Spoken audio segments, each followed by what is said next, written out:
ये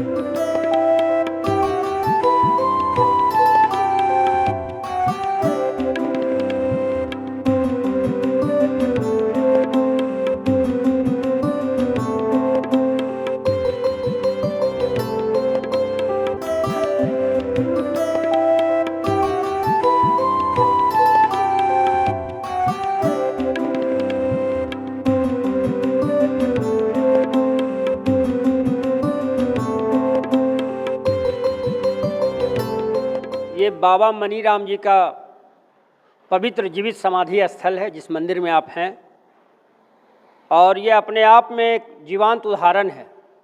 आज जो भी यहाँ सच्चे मन से मनोकामना मांगते हैं बाबा के समाधि स्थल पर आकर, निश्चित तौर पर उनकी मनोकामना पूर्ण होती है।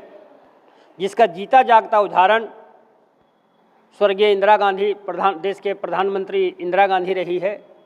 ज्ञानी जैल सिंह राष्ट्रपति होते हुए यहाँ आकर मत्था टेके हैं। राजीव गांधी प्रधानमंत्री होते हुए भी यहाँ आए। बिहार के जितने भी शीर्ष नेतृत्व है, चाहे वो किसी भी दल के हों, सारे लोग यहाँ आकर मत्था टेकते हैं। यही बाबा की सबसे बड़ी महिमा है। और ख़ासकर जो निसंतान दंपत्ति होते हैं, जिनको बाल बच्चा होने में परेशानी होती है, वो इस मेले के दरमियान में आकर मनौतियाँ मांगते हैं, और मनौतियाँ पूर्ण होने के उपरांत अगले वर्ष फिर इस मेले में आकर बाबा को लंगोट अर्पित करते हैं। बाबा ने धर्म के प्रचार प्रसार के लिए कुश्ती को माध्यम बनाया। बाबा का मुख्य संदेश यही था कि स्वस्थ अगर मन रहेगा तो उसके लिए स्वस्थ तन का होना जरूरी है। अगर शरीर स्वस्थ रहेगा तो निश्चित तन पर मन भी स्वच्छ रहेगा।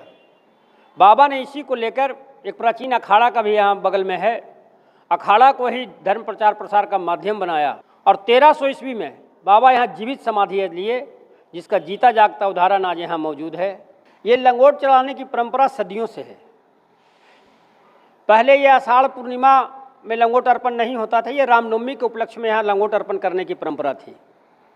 उसके बाद 1952 में यहाँ एक कपिल देव प्रसाद आए, एक्साइज के सुपरिटेंडेंट आए थे। उनको 6 पुत्री थी, और जब इधर से गुजर रहे थे तो लोगों ने बताया कि बाबा का यहाँ जीवित समाधि स्थल है और यहाँ जो सच्चे मन से मांगा जाता है पूरा हो जाता है। उन्होंने अंदर आकर कहा था कि बाबा अगर आप में शक्ति है तो हमको पुत्र रत्न की प्राप्ति हो, और अगले वर्ष ही उनको पुत्र रत्न की प्राप्ति हुई। उसके उपरांत उन्होंने बनारस से विद्वानों को बुलाकर, चूँकि बाबा को उन्होंने गुरु माना, और आषाढ़ पूर्णिमा को हम गुरु पूर्णिमा भी कहते हैं, गुरु पूर्णिमा के शुभ उपलक्ष्य पर यहाँ लंगोट चढ़ाने की परंपरा को उन्होंने प्रोत्साहित किया। जब वो आपातकाल के दरमियान, जब आपातकाल उन्होंने लगाई थी, तो 77 में जब चुनाव वो हार गई थी बुरी तरीके से।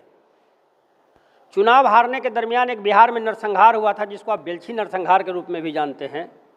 इस रास्ते से जब वो जा रही थी तो डॉक्टर आर श्री उस समय कांग्रेस के अध्यक्ष हुआ करते थे। उन्होंने बताया कि एक बाबा का यहाँ जीवित समाधि स्थल है, और जो भी लोग यहाँ खुले मन से या सच्चे मन से मनौतियाँ मांगते हैं, बाबा निसंदेह उसको पूरा करते हैं। कि अगर आप में शक्ति है बाबा, तो मैं सत्ता में मेरा पुनः वापसी हो, और अगर हम सत्ता में पुनः वापस होते हैं तो आपके दरबार में हम सपरिवार आकर आपको लंगोट अर्पित करेंगे।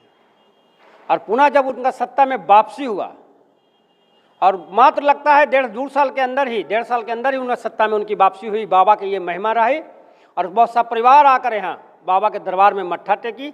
यही बाबा की विशेषता रही है।